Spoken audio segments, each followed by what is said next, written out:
बात है, जब हम सुदामा कुटी में रहते थे, माने 1995 के पहले की बात है। एक पागल के जैसे एक महानुभाव वहां पड़े रहते थे।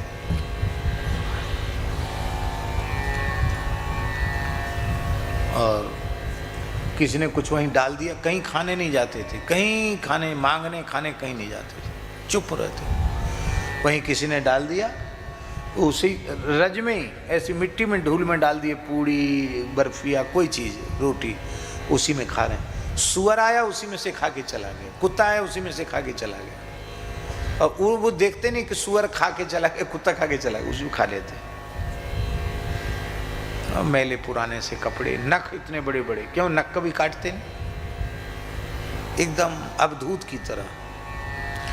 और हमने देखा अपनी आंखों से, कोई कंबल डाल जा रहा है ठंड में, वो डालने वाला कंबल, और सवेरे सफाई वाले लोग, झाड़ू वाले लोग, वो कंबल उठा के ले जाने, नया कंबल धीरे से उठा के ले गए। डालने वाले के प्रति प्रसन्नता नहीं, उठा के ले जाने वाले के प्रति क्रोध नहीं। कोई रुपया पैसा डाले तो छूते नहीं उसको, डालने वाला डाल गया, उठाने वाले बच्चे, मोहल्ले के बच्चे उठा ले जाते, मल्लाहों के बच्चे उठा ले जाते। हम सोचते थे कि शायद ये पागल है। तो सुदामा कुटी में भक्तमाल की कथा चल रही थी, तो करमेती बाई जी का चरित्र चल रहा था, हम ही बोल रहे थे।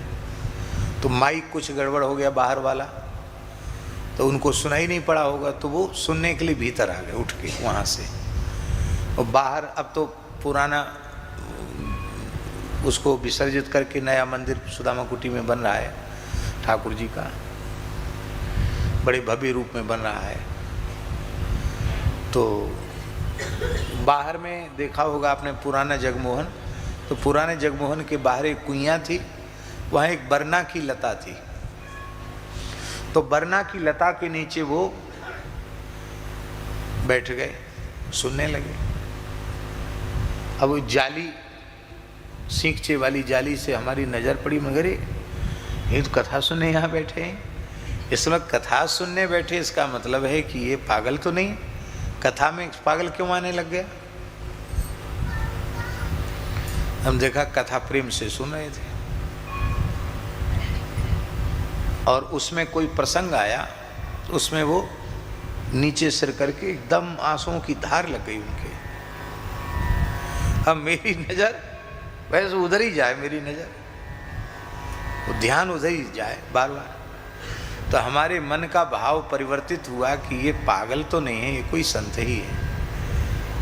तो सामने आमने पड़ते तो हम ऐसे सिर झुकाते उनको, मन ही मन, कुछ बातचीत नहीं। वो भी कभी ध्यान ऐसे बाह्य दशा में होते तो वो भी सिर झुका लेते। एक दिन खाक चौक दर्शन करके हम आ रहे थे, ठंड का समय था, शायद माघ या पूस का महीना होगा, बहुत जोर की ठंड थी, एकदम घना कोहरा। और रात्रि के 9 बजे इतना धुंध हो गया गुसाई जी कि बिल्कुल यहाँ से वहाँ तक का न दिखे। तो हम वहाँ खाक चौक से महाराज जी का दर्शन करके वहाँ से आए, तो मैंने देखा उसी पीपल के नीचे जहाँ आपका निवास है, उसी पीपल के नीचे वो ऐसे बैठे। तो हमने सोचा एकदम सुन्नसान है, वीरान है, अब इनसे बात करें। हम उनके पास बैठ गए जाके, भैया सीताराम राधे श्याम, कुछ बोले नहीं। भैया सीताराम राधे श्याम, और देखा उस पहचान गए कि यही बाबा कथा सुनाता है। तो ऐसे सिर झुकाया, बोले कुछ नहीं, सिर झुकाया। हमने कि आप कहाँ से आए? तो बोले फर्रुखाबाद। क्या बोले? फर्रुखाबाद। हमने दूसरा प्रश्न उनसे किया कि किस जाति के हो? क्या हमारे मन में यह था कि गंधेर से रहते हैं, और सुअर भी उसी में खा रहा, कुत्ता भी खा के चला जा रहा, वो खुद भी खा ले रहे हैं, जमीन में रज में पड़ी हुई वस्तु। फिर मैंने कहा किस जाति के हो? बोला कान्य कुब्ज ब्राह्मण। अरे मन में आया कि हाँ देखने में तो लगता बड़े घर भले घर का लड़का है। कान्य कुब्ज ब्राह्मण, अच्छा कि कुछ पढ़े लिखे हो? बोला MSc। क्या बोला? MSc पढ़ा। अब हम तो जानते नहीं MSc क्या होता है, लेकिन कोई ऊंची पढ़ाई होती है MSc। बोले MSc पढ़े हुए, पढ़ा हुआ भी। फिर मैंने पूछा कि आप इस तरह से क्यों रहते हैं? तो इतनी प्रश्न सुनकर रोने लग गया। बोला कन्हैया से मिलने के लिए। क्या कहा? कन्हैया से मिलने के लिए। साहब ने कहा कन्हैया मिल गए? बोले हाँ मिल गए। नित्य प्रति दरस श्याम श्यामा को नित्य यमुना जल पीतन। बोले कन्हैया मिल गए? बोले हाँ मिल गए। तो हमने फिर पूछा कैसे मिले? स्वप्न में मिले कि ध्यान में मिले कि प्रत्यक्ष मिले, कैसे मिले? तो उन्होंने उत्तर दिया जैसे आप आकर हमसे मिले हो ऐसे। फिर महाराज जी हमने फिर पूछा, एक बार मिले हैं? इतना सुनते ही वो बिलख बिलख कर रोने लगे और बोले नित्य दर्शन देते हैं, निरंतर दर्शन देते हैं।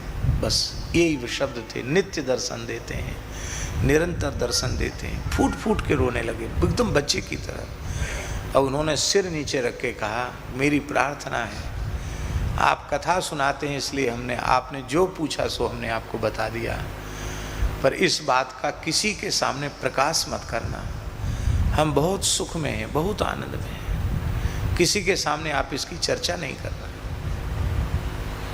हमने कहा आप विकल न हो, हम आपको वचन देते हैं जब तक आपका शरीर रहेगा तब तक हम किसी के भी सामने आपके संबंध में कोई चर्चा नहीं करेंगे। ये बात महाराज जी हमने इसलिए मन में कही कि ये ऐसी एक जीवन की घटना है कि इसको बिल्कुल न कहा जाए किसी के सामने तो अनर्थ हो जाएगा। ये तो बहुत ऊंची चीज़ है, सामान्य बात नहीं है।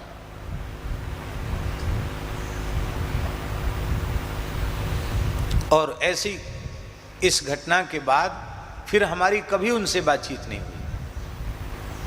इस घटना के साल 2 साल तक हम उनको देखते रहे वहीं पड़े हुए, और ऐसे ही पता नहीं बीमार पड़े क्या हुआ, खाना पीना उन्होंने छोड़ दिया, कुछ नहीं खाते पीते वहीं पड़े रहते, और उसी पीपल के नीचे पड़े पड़े उन्होंने अपने प्राण विसर्जित कर दिए। रात को पधार गए होंगे, सुबह उठा के जैसे लोग कचड़ा फेंक आते हैं ऐसे जमुना जी विसर्जित कराए। शरीर में जिनकी अहमता ममता है उन्हीं के लिए बैकुंठी बनाओ, विमान बनाओ, बैंड बाजा बजाओ और अमुक करो तमुक करो, और जिनको श्री ठाकुर जी मिल गए, इस देह का प्रयोजन पूरा हो गया, उस देह को कोई फेंक दो, पड़ा रहने दो, जला दो, बहा दो, जो चाहो सो करो, नहीं तो ऐसे ही छोड़ दो। उनको किसी की भी अपेक्षा नहीं है कि कोई उनके लिए संस्कार करेगा, उनको कोई भोज भंडारा करेगा, कोई पिंडदान जलदान करेगा, इसकी कोई इच्छा उनको नहीं होती। तब से हमारी दृष्टि बदल गई कि वृंदावन के पागल भी पागल नहीं है, ये भी पता नहीं कौन है, कोई पता नहीं। वृंदावन में सब कुछ दिव्य है तो वृंदावन के पागल भी सामान्य नहीं है।